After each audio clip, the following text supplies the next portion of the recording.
وآل محمد. Jazakallah khair jaza. Thank you so much, our dear suspected Shaykhna, dear suspected Maulana Rizwani, for that very insightful and beautiful words of wisdom, especially such short notice. May Allah subhanahu wa ta'ala bless you so much, and we're so grateful for you, alhamdulillah. Very quickly, before we call our dear suspected Sayyid to address, inshallah, I would just like to very briefly introduce Sayyid Ahmad Al-Qazwini. Alhamdulillah, we have the privilege this weekend from benefiting someone I'm personally very close to as well. One of my teachers, alhamdulillah, I've learned a lot from. Inshallah, just give a short biography, inshallah. Sayyid Ahmad is the son of Sayyid Hassan Al-Qazwini and the grandson of Ayatollah Sayyid Murtaza Al-Qazwini. Sayyid Ahmad studied in the University of Michigan, and in 2004 returned back to the holy city of Qom to continue his Islamic studies that started under his grandfather. He currently studies under a number of prominent scholars and also teaches several classes, and has translated a few books to English and continues to do so. Throughout the year, the Sayyid continues to travel to cities to give lectures in Islam and is a regular speaker in the United States and Canada. And as I mentioned, one of the teachers at the Al-Hujjah Seminary as well. So with great privilege and honor, we kindly request a salawat upon Muhammad wa ali Muhammad. Thank you, Sayyid.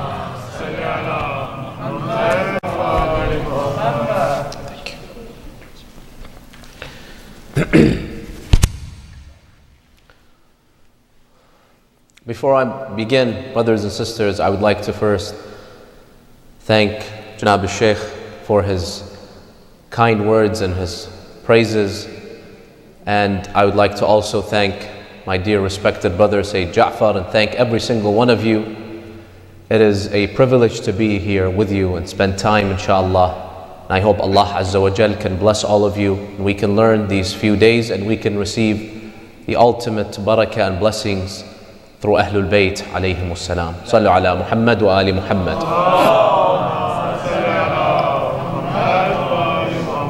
Bismillahir Rahmanir Rahim.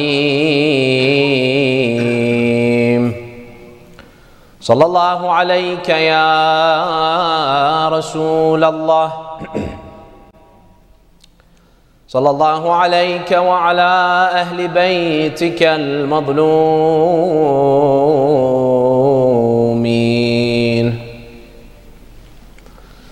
Sallallahu alayka ya mawlaya ya Aba Abdullah al-Husayn. Peace be upon you, O Shaheed, O Ghareeb, O Madloom of Karbala. May Allah grant us all His ziyarah in this life and His shafa'ah in the next life. Illuminate your hearts and majalis with a loud salawat for Muhammad and Al Muhammad.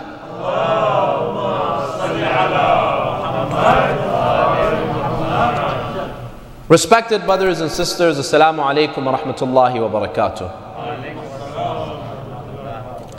When Allah decided to manifest the highest level of His mercy, He did so by sending His messenger Muhammad sallallahu alayhi wa alihi. And thus the Holy Prophet became the walking manifestation of the rahmah of Allah Azza wa Jal. Allah says that in the Holy Quran. He says, وَمَا أَرْسَلْنَاكَ إِلَّا رَحْمَةً لِلْعَالَمِينَ. We have not sent you, O Muhammad, but as mercy. So Allah says the primary reason why He decided to send this specific messenger out of all the 313 other messengers, they all had rahmah. But their rahmah was not the highest level of the manifestation of the rahmah of Allah. The highest level was expressed through Muhammad. وَمَا أَرْسَلْنَاكَ إِلَّا رَحْمَةً لِلْعَالَمِينَ. Now, to understand how Rasulullah serves as rahmah, mercy, we have to first understand pre-Islamic Arabian society, Jahiliyyah. We can all agree on this point, that the people of Jahiliyyah were not merciful people. They did not practice mercy. But the problem with the people of Jahiliyyah was a very distinct problem.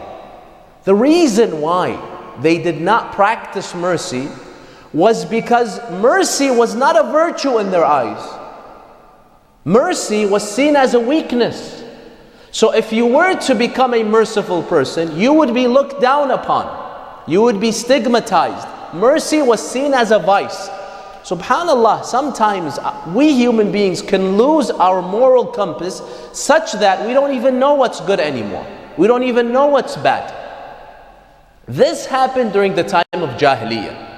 And that's why you would find a father would take his own daughter and bury her. You don't think that father loved his daughter?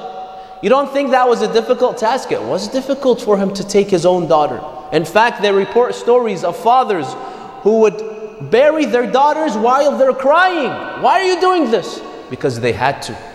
That's what everyone had to do in that society. It was expected of you. If you want to be a noble man, if you wanted to express, show chivalry, masculinity, nobility, that's what you had to do. Even though it's tough, sometimes you have to make some tough decisions, but you do it because it's the right thing to do. So it was difficult, but it was the right thing for them to do. That girl was a source of stigma for them. So they had to bury her to get rid of that stigma. That's what it meant to be righteous and virtuous in the Jahiliyyah. Now don't think that we human beings are too much better today, 2021. Look at the Western world. Once again, we have lost our moral compass. Let me give you a quick example. That's not my topic.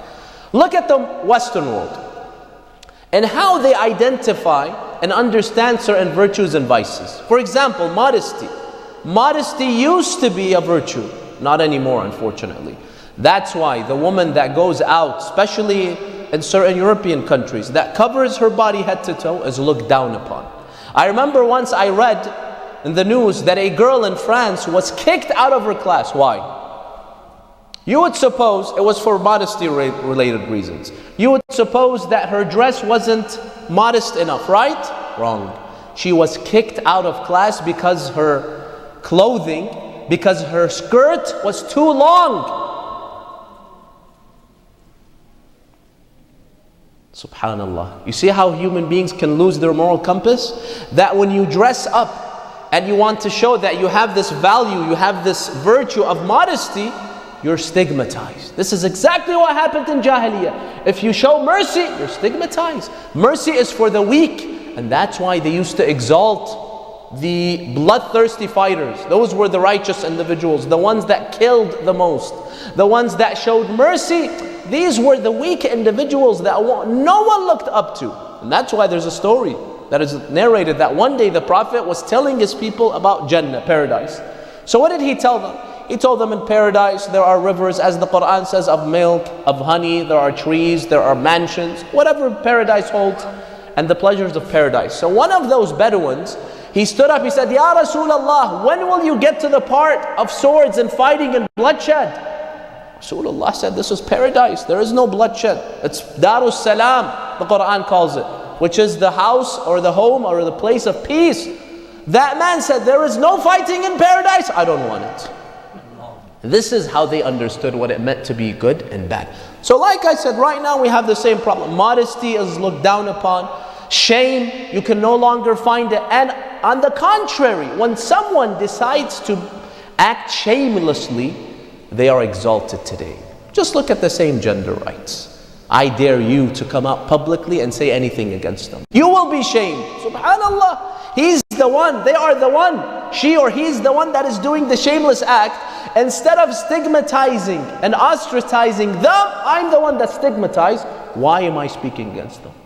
Once again, we have lost our moral compass today. And that's why we live in another Jahiliyyah right now. 2,000 or 1,400 years later, 2021, we live in a new Jahiliyyah, and it's getting worse and worse every day that passes by. More and more virtues, we will lose the understanding of them and they will turn into vices. And vices will turn into virtues. And there's a hadith from the Prophet where he's narrated, speaking about this. He told his companions, كَيْفَ بِكُمْ إِذَا جَاءَ يَوْمٌ لَا تَأْمُرُونَ بِالْمُنْكَرِ وَلَا تَنْهَوْنَ عَنِ الْمَعْرُوفِ. He said, a day will come in which you people will not enjoin the good, nor will you forbid the evil.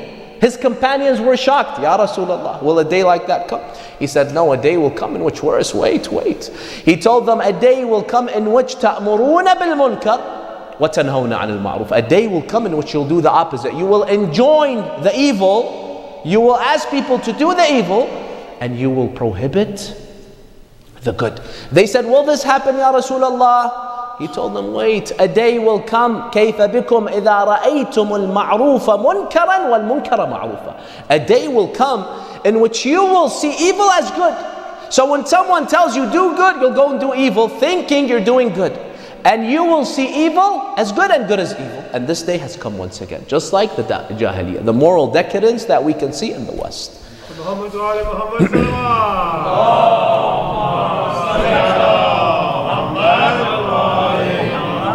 So the society of Jahiliyyah, not only did they not practice mercy, but they looked down upon mercy.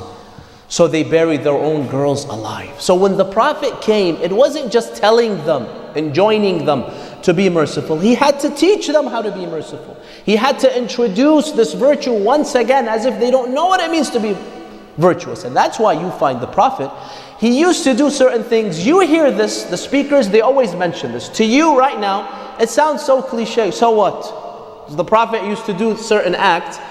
We don't understand the meaning because we have not understood what it meant to be in the Jahiliyyah. Like what? Many times speakers, they tell us that the Prophet used to always kiss Imam Hassan and Hussein when they were young. And he used to publicly do it. Big deal. I kiss my children. Right now it's normal. During the times of Jahiliyyah, that was not normal. Who would kiss his children in front of people? Because once again, you're showing what? Love, affection, mercy. This is a weakness.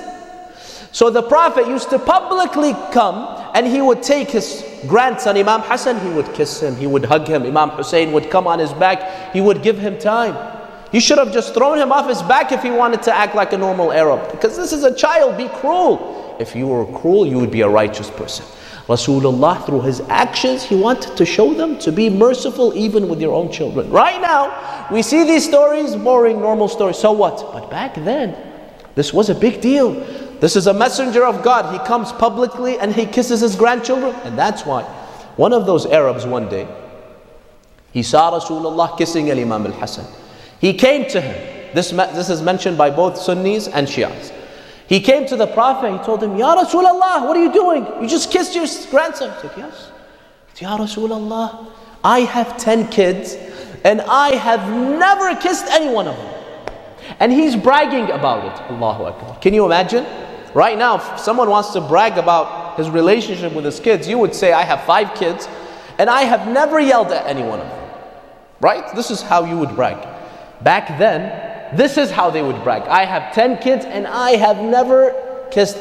And he says this in a way in which he's showing off. So the Holy Prophet tells him, if Allah has not placed any mercy in your heart and you're not merciful with your own kids, then how would you expect Allah to treat you? Don't you want Allah to be merciful with you? At least be merciful with your family members. Your daughters, you bury them. Your sons, you don't kiss them. That's why when Fatima Zahra used to enter the majlis, he would stand up. He would tell her, please, Fatima, come. He would show her that love and respect. It wasn't just, she's my daughter. No, it was about teaching that society the importance of mercy and being affectionate. This is the virtue. It's not about being cruel. It's not about being, this is the bad, this is the bad. This is what's looked down upon. So Rasulullah had to introduce the idea and the concept of mercy once again. And that's why you see with his family members, he was merciful. With his companions, he was merciful. Why was Rasulullah so successful in his message? Such that people began to enter his religion by the thousands. The Quran says, إِذَا جَاءَ نَصْرُ اللَّهِ وَالْفَتْحِ وَرَأَيْتَ النَّاسَ يَدْخُلُونَ فِي دِينِ اللَّهِ أَفْوَاجًا. When Allah subhanahu wa ta'ala allows you, he says in the Holy Quran, to become successful, to conquer Mecca, you will see people in the thousands, they will come to join Islam. Was it just because Rasulullah, because of his wisdom, because of his knowledge? No. Most of the people that joined Islam, it was because of the rahmah of Rasulullah, his akhlaq, because it was his treatment. They had never seen someone that treats people with this much respect and rahmah. That's why they came and they joined his message.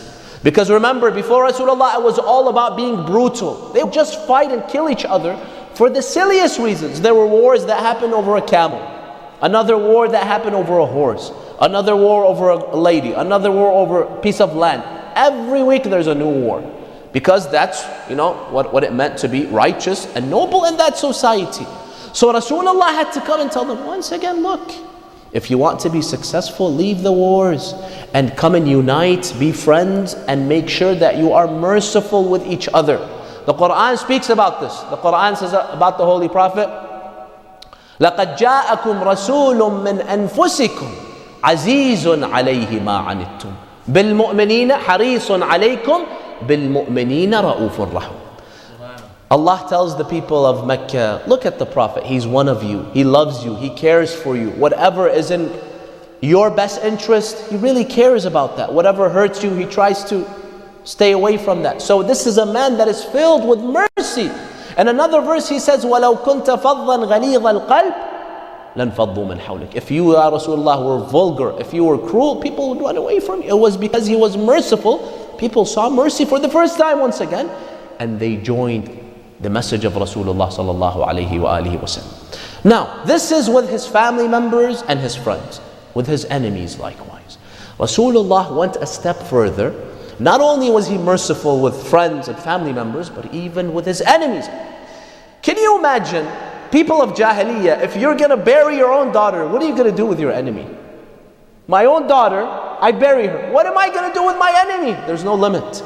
Rasulullah came and he said, even with your enemies, you show them mercy. And he showed that. It wasn't just through words. When he conquered Mecca and he brought all those criminals like Abu Sufyan and his family members, and then he began to speak to them. And then he told them, you bothered me so much, you tried to kill me, you killed my family members, you did this, you did that. What was the obvious next result? They thought annihilation. He's going to kill all of us, because that's what the Jahiliyyah would not just kill the person that insults me, the person that tries to kill me. I would wipe out his entire clan. You insult me, I come, I kill you, and I kill your entire family and tribe. This was Jahiliyyah. And there was a man by the name of Al-Shimfari. Al-Shimfari was a man that lived in Jahiliyyah. They say he was from a tribe, and there was another man from another tribe. That other person insulted him one day.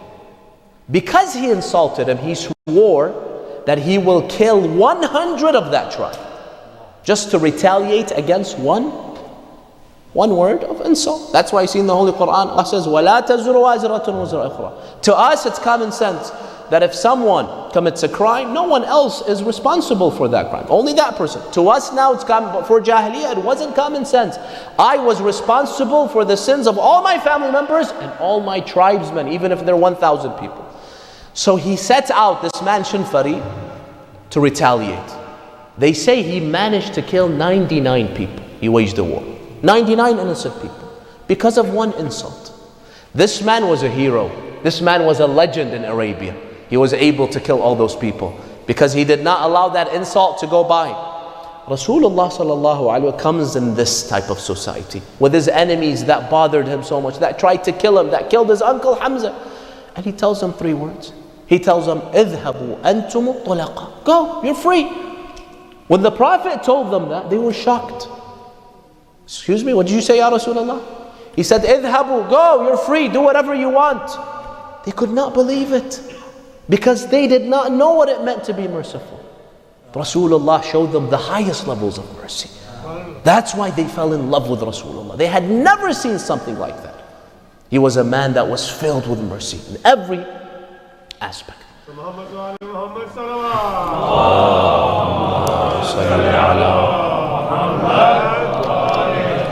Now, this is all Rasulullah's rahmah for his people 1400 years ago. The Quran says that we sent the Prophet as a mercy for all of humanity. Aren't we humanity now? We're all humanity. So that means Rasulullah should still be mercy for us 1400 years later, right? Or else he's not rahmah for alameen. He's rahmah only for those people, for one alam. Alameen is all the people of all times. So the question is this, and this is what many of us fail in understanding. How does Rasulullah serve as rahmah for me in 2021? Fine. The people that lived during his time, people of Mecca, Quraysh, his companions, they saw so much rahmah from him. But what about me? Where's the rahmah of Rasulullah for me? This is what I will speak about today and tomorrow. And this is something that many of us never pay attention to. Tonight and tomorrow I'll mention how Rasulullah serves as mercy for us even 1400 years later. Tonight I'll mention the first reason, and tomorrow night I'll continue inshallah. Number one, how Rasulullah serves as rahmah for all of us today. To understand this, we have to understand the concept that Allah speaks about in many verses in the Holy Quran. That concept is what the scholars call adabul isti'sal. Adabul isti'sal is basically this.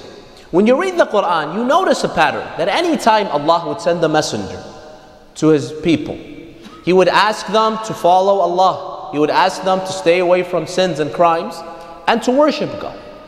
The messenger would always give them an ultimatum. If you do not follow my teachings, Allah will wipe you off the planet. Look at the story of Prophet Nuh. Look at the story of Prophet Lut. Look at the story of Prophet Shu'aib, of Salih, of Hud. What you find with all of these people, of these messengers, when they failed in following the Prophet, Allah would annihilate them in this dunya. He would not wait until the akhirah. He would punish the sinners and the disbelievers in this life. Allah mentions this in one verse. He says, فَكُلًّا أَخَذْنَا بِذَنْبِهِ. Each one of them, we took them out in a specific way. فَمِنْهُمْ مَنْ أَرْسَلْنَا عَلَيْهِ حَاصِبًا. Some of them it was through a storm. And some of the storms, they were what? We have stories where the skies would rain huge rocks on them. That's how they were killed. These aren't fairy tales. This is the Quran. These biblical types, the biblical types of adhab, of punishment, it's in the Quran. فَمِنْهُمْ مَنْ أَرْسَلْنَا عَلَيْهِ حَاصِبًا وَمِنْهُمْ مَنْ أَخَذَتْهُ الصَّيْحَةُ. Some it was through a loud noise that killed everyone. وَمِنْهُمْ مَنْ خَسَفْنَا بِهِ الْأَرْضِ. Others, the earth would open and it would swallow them. وَمِنْهُمْ, the Quran says, مَنْ أَغْرَقْنَا. Some of them through floods, they were drowned like the people of Prophet Nuh. So the point is, this was a common theme, that anytime Allah sends a messenger and you disobey him, Allah takes you out through a biblical adab punishment. Let me give you some examples of this. One example is the story of Bani Israel. Bani Israel, Allah tells them in the Quran, He tells us a story. Allah says, فَبِظُلْمٍ مِّنَ الَّذِينَ هَادُوا. الَّذِينَ هَادُوا are whom? The Jews, Yahud, right? In Arabic we say Yahud. الَّذِينَ هَادُوا are the Jews, the people of Bani Israel. Allah says when they did dhulm, injustice, either oppression towards themselves, because this is a form of injustice when I disobey the commandments of Allah, this is dhulm towards myself or dhulm towards other people. Allah says فَبِظُلْمٍ مِّنَ الَّذِينَ هَادُوا حَرَّمْنَا عَلَيْهِمْ طَيِّبَاتٍ أُحِلَّتْ لَهُمْ. Allah says that when they did that dhulm, what did I do? I said inshallah on the day of judgment? No. Allah was not that tolerant. He punished them in this dunya. How? Allah says, I made certain halal foods haram upon them. So, they would transgress and oppress and disobey one of the commandments of Allah. Next day they wake up, this food that used to be halal is now haram. Why? Punishment. Imagine if you wake up one day and you're told that chicken is haram. Any type of chicken. Why? The answer would be because you human beings are sinning too much. The next day, a week later, beef is haram. Why? Because you're sinning even more. You're oppressing. There's too much dhulm on this world. This is how Allah was with Bani Israel. This is what the Quran says. You know, some people, they wake up one day, they see this message that this special type of donut that they like is haram because there is alcohol in it or pork or whatever, right? We keep on realizing these things. And you see how terrible it feels? I remember once, I probably shouldn't have, but I told a brother, we were at a majlis and they brought some donuts from one of the donut stores. I had read that this is haram. They put alcohol in it. So I told him, it's as if I told him your father has died. Wallah, he was about to have a heart attack. Why did you tell me? I should have ate it and then you told me. I told him, I'm sorry, next time khalas, I won't tell you anything. This is just one brand of donuts. This is what happens to us. Imagine if entire category, like beef, like lamb, chicken, haram upon you. Why? Because you've been doing too much dhulm. This is what Allah did to Bani Israel. This is one example. Another example, Bani Israel, Allah says in the Holy Quran, وَلَقَدْ عَلِمْتُمُ الَّذِينَ اعْتَدَوْا مِنْكُمْ فِي السَّبْتِ. Allah says, and you know what you did on the Saturday. What did they do, Bani Israel? Allah told them it is haram upon you to go fishing on Saturday. Fine. They go on Friday, there's no fish. It was a test of Allah. Sunday, there's no fish. They're hiding. Monday, Tuesday. When would the fish all show up? On Saturday. But it's haram for you to hunt. It's to go fishing on Saturday. This is the test. Allah wants to test your sabr, your patience. So what did they do? They were clever. They tried to play games with Allah. They went and they put a trap on Friday. So the fish enter the trap. They put it on Friday. When Saturday came, the fish would enter the trap. They would get stuck. Sunday they would go and collect it. This is a loophole, right? Wrong. Now with this, in this dunya, with governments, there are loopholes, right? You have billionaires now that you hear this all the time. They don't really pay anything. They have offshore accounts. You can play with the governments. You can play with other people. But with Allah Azza wa Jal, you cannot play these games. So Allah gave them a warning through His messenger. This is haram. Stay away from the fish on Saturday. Don't put that trap. Whatever came, you collect it. The other 6 days. They defied an order of Allah. What did Allah do to them? Read, continue the verse. وَلَقَدْ عَلِمْتُمُ الَّذِينَ اعْتَدَوْا مِنْكُمْ فِي السَّبْتِ فَقُلْنَا لَهُمْ كُونُوا قِرَدَةً خَاسِئِينَ. Allah told them to be monkeys. Allah turned them into monkeys. A bunch of human beings, all of a sudden, they were transformed into animals. And everyone in the city knew that they had transgressed. You see how Allah exposed them? Some of us, we sin and sin and sin, Allah conceals. Imagine if every time we sinned, Allah would expose us by transforming us into an animal. You see how life was difficult? You see how strict Allah was? He was not lenient with them. You defy my orders and I punish you. So they were turned into what? To monkeys. This is in the Quran, not fairy tales. This is with the Jews. Come to the Christians. Likewise, the people of Isa, during the time of Isa, Allah was strict with them. Another verse. Allah tells us a dua that Prophet Isa made, that Jesus made. What was the dua? The dua was this. قال عيسى ربنا اللهم ربنا يا الله, my Lord.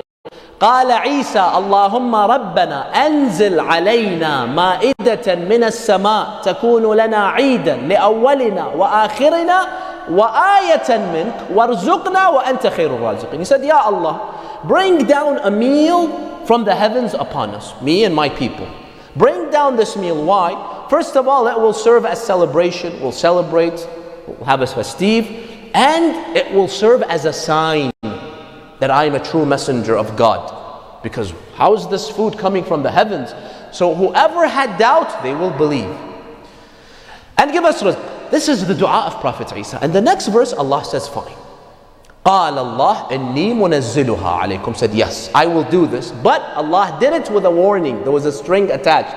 قال الله إني منزلها عليكم فمن يكفر من بعد منكم فإني أعذبه عذابا لا أعذبه أحدا من العالمين. Allah says, I will bring down that meal from paradise and it will serve as a sign. But whoever defies me after seeing that sign, I will punish him in a way I had never and will never punish anyone on earth. Now the Quran does not tell us what that punishment was. But when we go back to the ahadith of Ahlul Bayt, the Imams tell us there was a group, they saw the sign, they knew that Isa was a messenger of God, yet they defied him. What did Allah do with them? He said, I will take care of them day of Qiyamah. They say Allah, the Imams say Allah turned them into pigs. Khanazir. People from Bani Israel were transformed into monkeys, and people from the Christians, they were transformed. They were not Christians, they were so-called Christians, but they were not following Jesus. They defied him, Allah retaliated in that way. And that's why, right now, when you open any book of Ahkam, say you open the book of Ahkam of Sayyid al-Sistani, hafidhahullah, you go to the chapter of halal and haram foods, the chapter of which animals are halal and haram. They will give you, the ulama, the categories of haram animals. For example, any predator is haram. That's why we cannot eat, for example, lions and tigers and wolves and whatnot. Another category that you will see, the ulama will say al-musukh. What is al-musukh? Al-musukh are the transformed animals.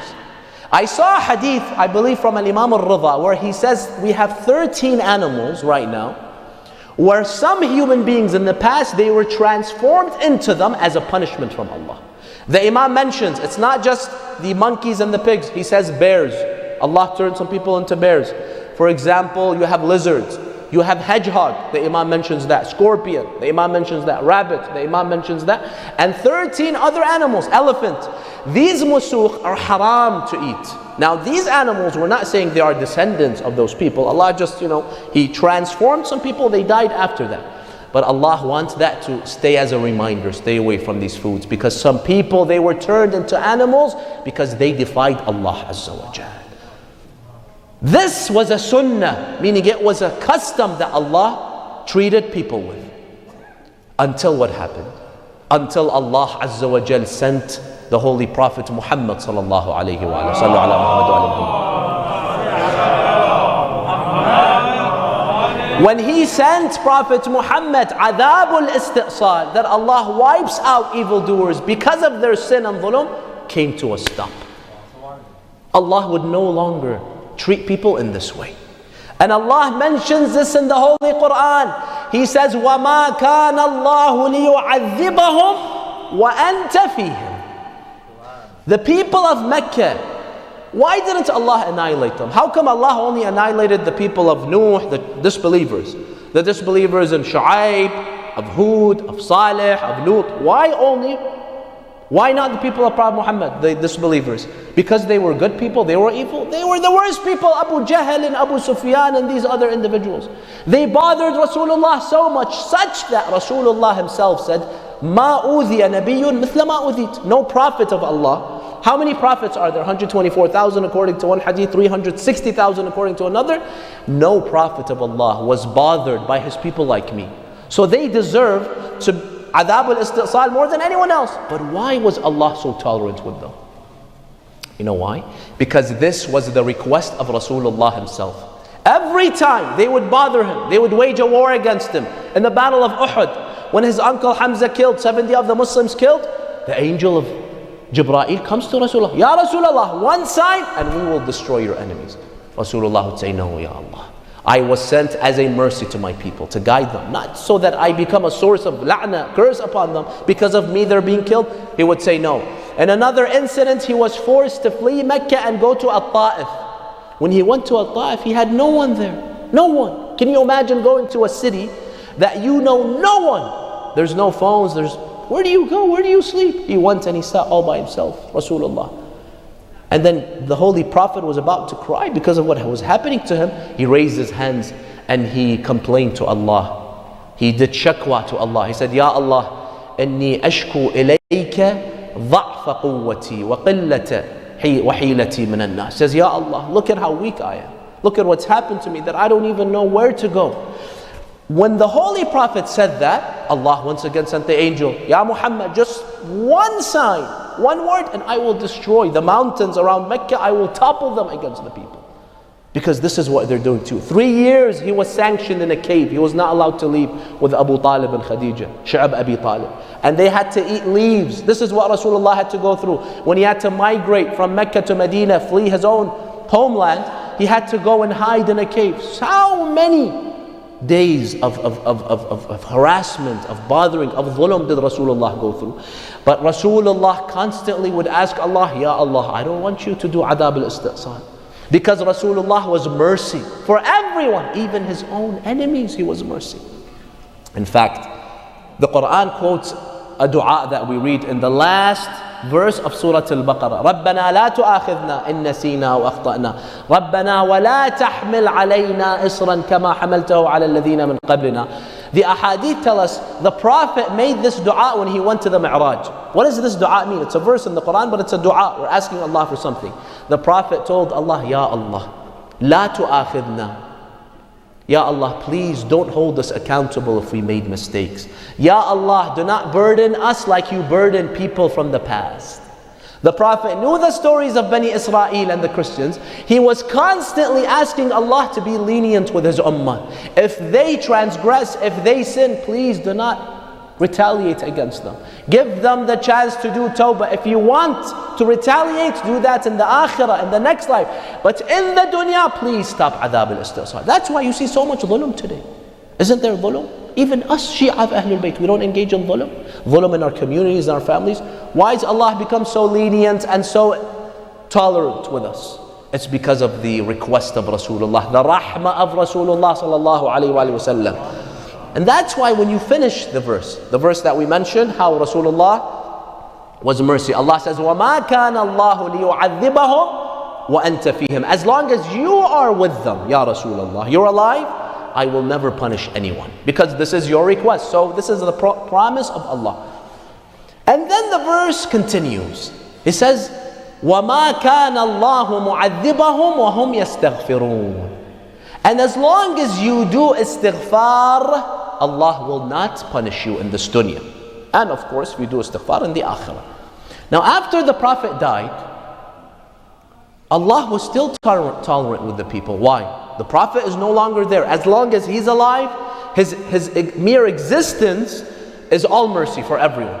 But what about after he died? Why was Allah still tolerant after the Prophet until this day? You may say, well, because we do istighfar.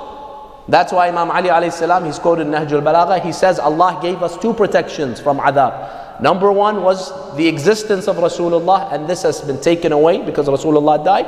So you have one more thing after that, and that is istighfar. So to make sure to always do istighfar, because if you forget to do istighfar, maybe Allah will once again do that adab, He will punish us. But even then, brothers and sisters, we notice, are people doing istighfar? How many people do istighfar? After Rasulullah died, people were doing istighfar. Rasulullah was dead. Imam Ali was taking care of his janazah, and the people, they were in the Saqifa trying to conspire against Rasulullah, Imam Ali. What's istighfar? Look at what they did to Imam Ali, was killed. Fatima was killed a few days after Rasulullah. Look at what they did to Imam Hassan, was killed. And what they did to Imam Hussein alayhi salam on the, which istighfar? Yazid was doing istighfar. Umar ibn Sa'ad was doing istighfar. So how does this all work out? Allah says the Prophet is gone, rahmah, you're not doing istighfar. So why didn't Allah bring down His adab upon those people that killed the Imams of Ahlul Bayt? We see in the Quran, the people of Salih, they killed the camel unjustly, Allah annihilated them. But the Muslims, they killed the grandson of Rasulullah, and Allah was still tolerant. Why? They were not doing istighfar. Look at the dhulm until this day. How much dhulm? Just today you read in the news what happened in Afghanistan. Last time I read 100 innocent Shia were killed just because they're Shia. You say, Ya Allah, these people are doing istighfar, these enemies, these munafiqeen. The Holy Prophet himself, he explains in one hadith why there will never be adab al-istisal after he is sent. It's also because of him. How? He told his companions one day, he told them, إِنَّ لَكُمْ فِي حَيَاتِي خَيْرًا وَفِي مَمَاتِي خَيْرًا. He said, as long as I am alive, my life will be mercy for you. And after I die, my death will also be mercy for you.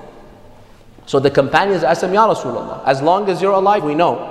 But what do you mean after I die, I will still be mercy for you? How? He said, as for when I'm alive, he read the verse, وَمَا كَانَ اللَّهُ مُعَذِّبَهُمْ وَأَنْتَ فِيهِمْ. Allah says, as long as you're between the people, I will not punish them.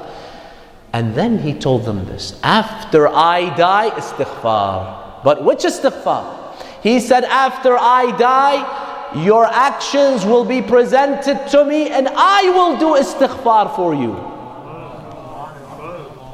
You and I, when we're busy dunya far from Allah, the Holy Prophet is doing istighfar for us. Because if he forgets or does not do istighfar for us for one day, Allah may annihilate this entire earth with all of the dhulm that exists. Subhanallah. Tell me of a person that is more merciful than Rasulullah. He cares more about you than you do about yourself. Sometimes we don't do istighfar, a month will pass by. Rasulullah, every day he will do istighfar for us. It is because of istighfar, but not my istighfar and your istighfar. It is because of the istighfar of Rasulullah that is constant for the people of this earth. Because Allah, as long as He sent him, Allah does not want adhab al-isti'sal to happen once again. This is where you understand where Allah says, وَمَا أَرْسَلْنَاكَ إِلَّا رَحْمَةً لِلْعَالَمِينَ. We have not sent you but as mercy towards mankind. And that's why Allah says in the Holy Quran, وَلَوْ يُؤَاخِذُ اللَّهَ النَّاسَ بِمَا كَسَبُوا مَا تَرَكَ عَلَى ظَهْرِهَا مِنْ دَابَةٍ. If Allah wanted to punish people for their sins, just like Bani Israel, the Quran says Allah would have to punish everyone. Who is infallible here? No one. We only have one ma'soom today. صاحب العصر والزمان. Every single person. Muhammad wa ali Muhammad. Everyone else is not ma'soom. So Allah says, if I wanted to punish you in the dunya for your sins, I would have to basically kill everyone. I would have to punish everyone. But Allah says, وَلَكِنْ يُؤَخِّرُهُمْ. But Allah gives us a chance to do tawbah. And in the next life, He judges us on the day of Qiyamah. So this is the first way that Rasulullah serves as mercy for humanity. And that because of Allah, there is no divine punishment anymore. Now some of you may ask this question. What about this pandemic? What about this pandemic? We heard many people come out and say, this is adhab of Allah coming down upon humanity. This is adhab al-isti'sal, right? Wrong. If you think this is divine punishment, then you have not understood the divine punishment that Allah used to send upon people.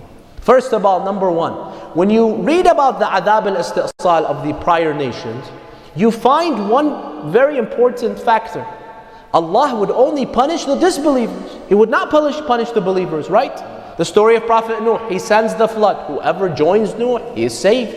Whoever does not join him, abandons him, even if it's own son, he will drown. Likewise, his wife Nuh, she said, no, I won't join. Allah drowned her. Lut, the Prophet Lut, whoever joined him, he was saved. The disbelievers, including his wife, they were all punished by Allah. But what we found with this pandemic, there's no difference between mu'min and not mu'min, right? This pandemic punished, let's call it, the believer and the disbeliever alike. In fact, in the beginning, some may have said this or may have noticed this, that the believers took a harder hit than the disbelievers. I remember the beginning when it hit, I was in Qom, in the city of Iran. That was the first place that it hit. Why would Allah send His adhab to the Qom, city of ulama, city of maraji', city of the shrine of Sayyidah Ma'sooma? Until this day, one of the worst hit countries is Iran. I always follow the news, Mashhad and Qom. Their numbers, their death toll is, subhanAllah, is disproportionate to the amount of people there. So we saw so many mu'mineen believers dying because of this pandemic. So this tells us this is not divine punishment, because divine punishment will always spare the believers. It will only go after the disbelievers, number one. Number two, the divine punishment, when it comes, it will take out the entire city in a second. Look at this COVID. Yes, we're afraid of it, but realistically, if you want to be realistic, what's the death rate? First, they said it was 2%. Out of 100 people, 2 people. Now they're saying it's even less, right? It's 0.5%. Out of every 200 people, one of them dies. If Allah wants to send a punishment, divine punishment, He couldn't find a better virus? Trust me, Allah would find a virus that has a fatality rate of 100%. The same day you die. Allah doesn't need to send this weak virus that is, just 0.5%, and most people, they make it. So this is not divine punishment. Divine punishment of Allah came to an end when Allah sent Rasulullah as His messenger. Everywhere the Prophet used to walk, he would radiate with his rahmah, with his mercy and affection and love, and most importantly, upon his family. As long as Rasulullah died, no one would mess with Ahlul Bayt. No one would dare come and bother Fatimatu Zahra alayhi salam. If anyone would bother them, right away Rasulullah would come to their rescue. And that's why, as long as he was there, Imam Ali, Fatima, Hassan, Hussein, Zainab, they lived under that special rahmah of Rasulullah. Everyone respected them. They had to respect them because Rasulullah gave them that rahmah. But as soon as Rasulullah left, what happened? Not only that general rahmah of Rasulullah went away, but that special rahmah that he had for his Ahlul Bayt was also gone. Now it was the time to unleash the animosity against Fatima, Ali, Hassan and Hussein. Anyone who had hatred for Ahlul Bayt for 23 years but could not show it because they were afraid of Rasulullah, now they sought the opportunity to come and to unleash all of this animosity and hatred against Imam Ali and Fatima Zahra alayhi salam.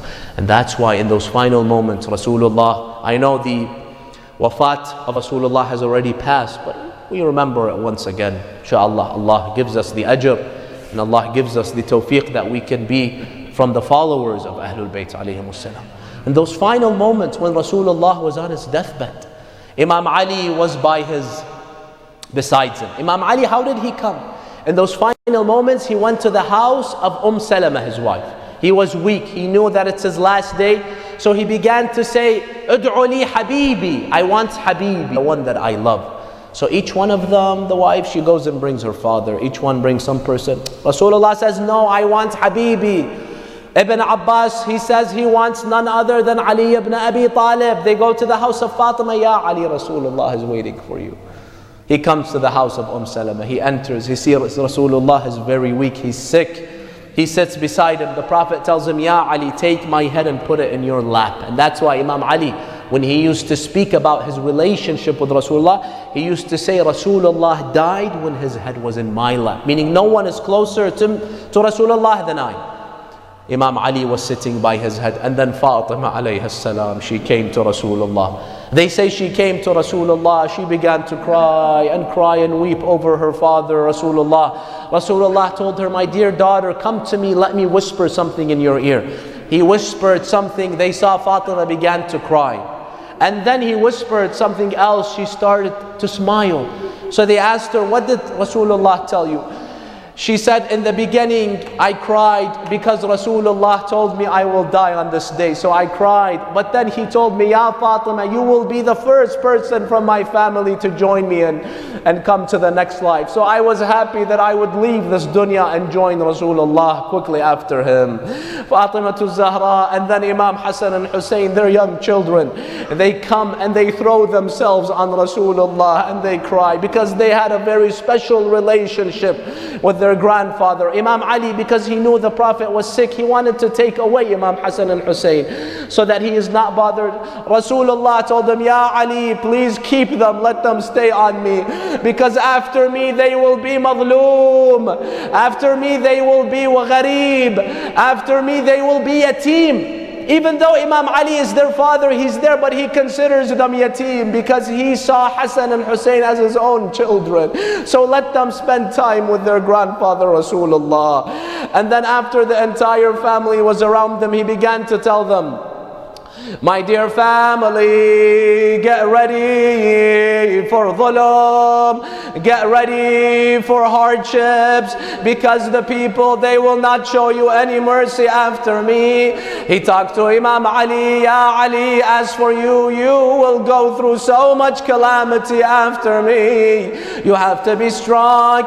You will be killed in the mihrab in the month of Ramadan. And then he looks at his daughter Fatima, my dear daughter Fatima, you will also face so much dhulm and oppression. They will crush you between the door and the wall. Aywa Fatima, and you will cry for help, but no one will come to assist you. And then look at what he says. He tells Ali, Ya Ali, come sit next to me. Ya Fatima, come. He takes the hand of Fatima. He places it in the hand of Ali.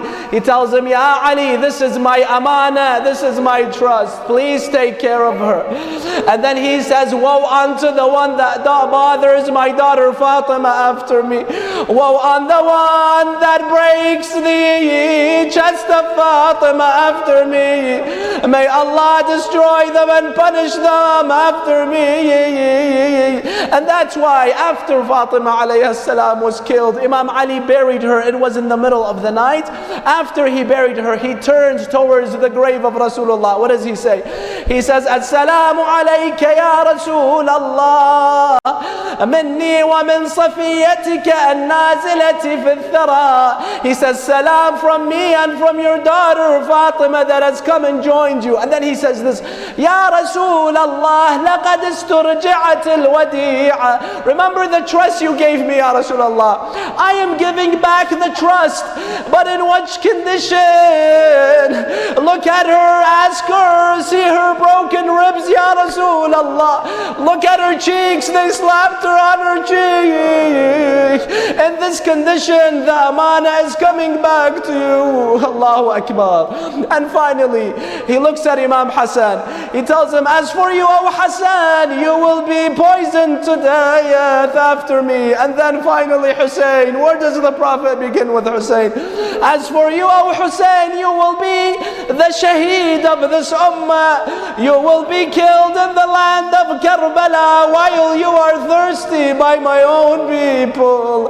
Aywa Husayna, aywa Madluma, aywa Sayyida.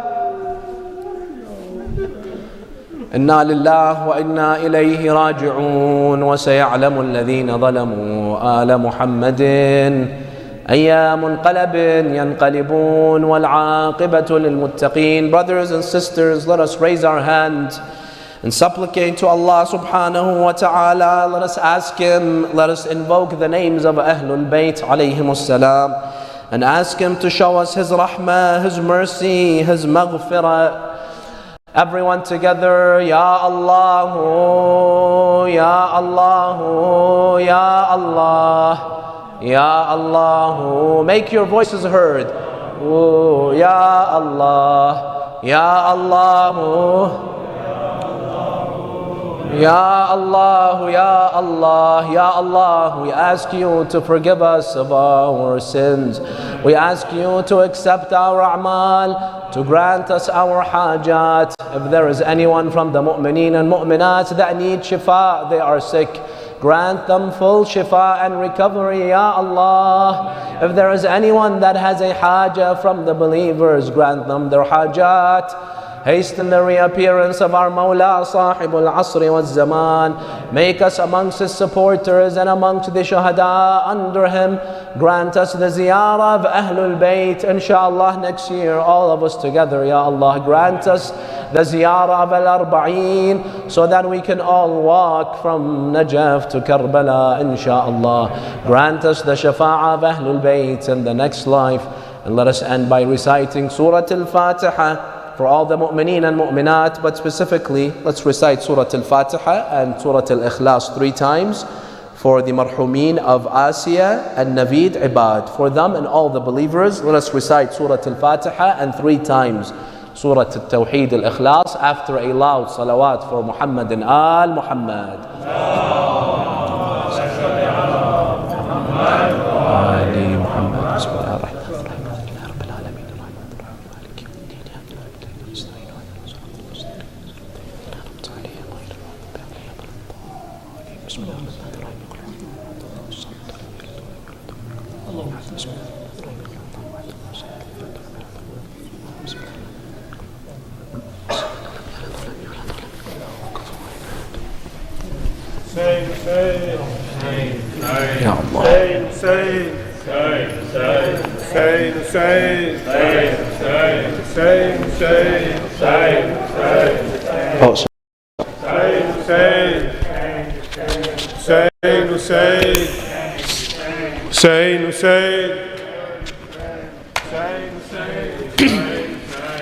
Oh, come, let us learn how to live like Ali, to live like Ali and to die like Hussein, to live as a servant of Allah alone, to struggle for justice until you are slain. Oh, come, let us learn how to live like Ali, to live like Ali and to die like Hussein, to live as a servant of Allah alone, to struggle for justice until you are slain. The gate of the city of knowledge, Ali, he learned from Muhammad and showed how to be. He learned from Muhammad and showed how to be. He died protecting that knowledge, Hussein, so teachings of prophets would not go in vain. Oh, come, let us learn how to live like Ali, to live like Ali and to die like Hussein, to live as a servant of Allah alone, to struggle for justice until you are slain. When no one would answer the call of Nabi, the people would witness the sword of Ali. The people would witness the sword of Ali. And now like a mountain before tyranny, standing alone is the fearless Hussein. Oh, come, let us learn how to live like Ali, to live like Ali and to die like Hussein, to live as a servant of Allah alone, to struggle for justice until you are slain. He gave his zakah in ruku of salah, for such is the bounty of Mushkil Kusha, for such is the bounty of Mushkil Kusha, and quenching the thirst of the army of her are sons of Ali and the sons of Hussein. Oh, come, let us learn how to live like Ali, to live like Ali and to die like Hussein, to live as a servant of Allah alone, to struggle for justice until you are slain. So patiently waited the chosen Wasi, to keep it united the community, to keep it united the community, with 72 sacrifices and more. Oh, what can we say of the sabr of Hussein? Oh, come, let us learn how to live like Ali, to live like Ali and to die like Hussein, to live as a servant of Allah alone, to struggle for justice until we are slain. We can never be like Hussein or Ali, so this Ya Ilahi is then our plea, so this Ya Ilahi is then our plea. Grant us the footsteps of Kambar Komer, of Ibn Mazahir and John of Hussein. Oh, come, let us learn how to live like Ali, to live like Ali and to die like Hussein, to live as a servant of Allah alone, to struggle for justice until you are slain. Hussein,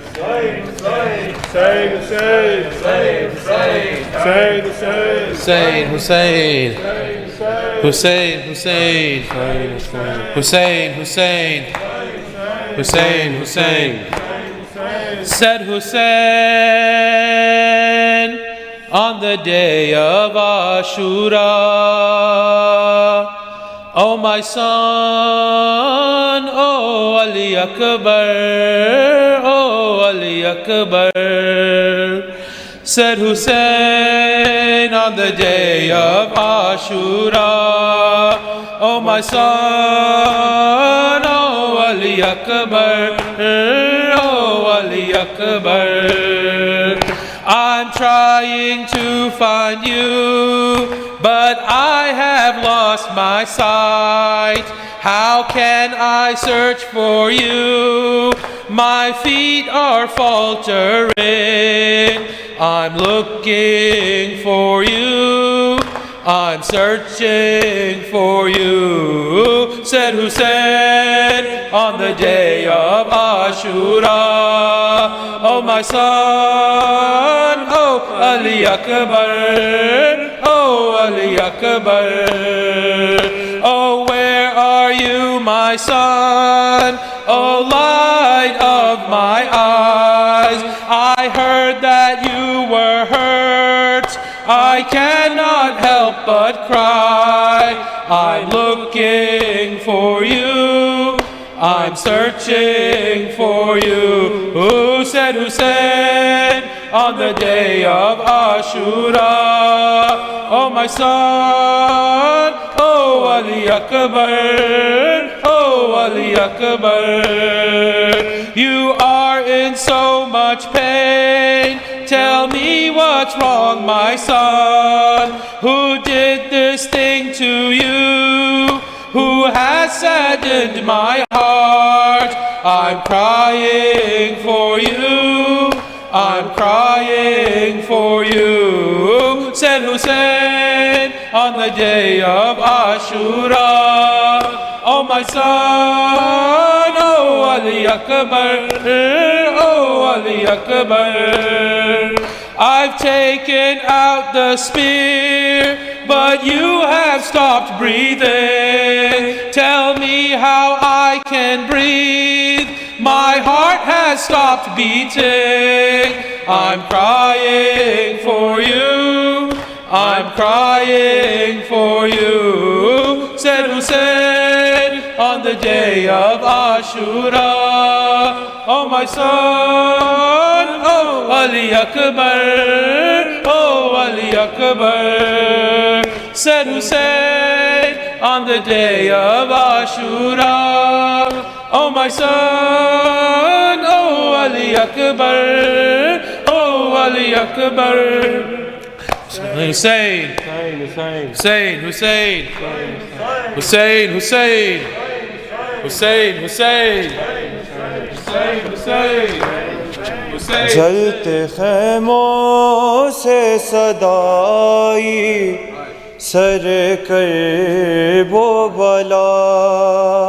ہائے عباس، ہائے عباس، ہائے عباس، ہائے عباس، ہائے عباس، ہائے عباس، ہائے عباس، ہائے عباس، ہائے عباس، ہائے عباس.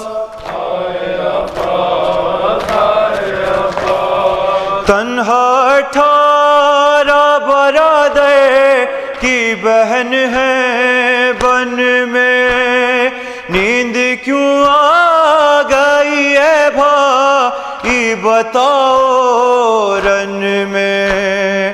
نیند سے جاگو چھنی زینب مضطر کی ردا. ہائے عباس، ہائے عباس، ہائے عباس، ہائے عباس، ہائے عباس، ہائے عباس، ہائے عباس، ہائے عباس. میرا اکبر، میرا قاسم، میرا اصغر نہ رہا. دو میرے لال تھے، دونوں میں سے کوئی نہ بچا. نہ کوئی بھائی بھتیجا ہے، نہ کوئی بیٹا. ہائے عباس، ہائے عباس، ہائے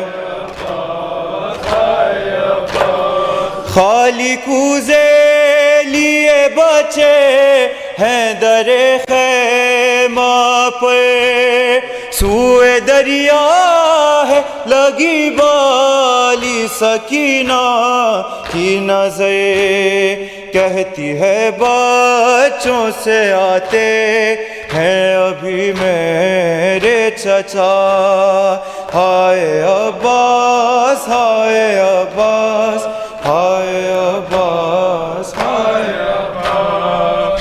حسین حسین حسین حسین حسین حسین حسین حسین حسین حسین. اللہم صلی علی نہاد.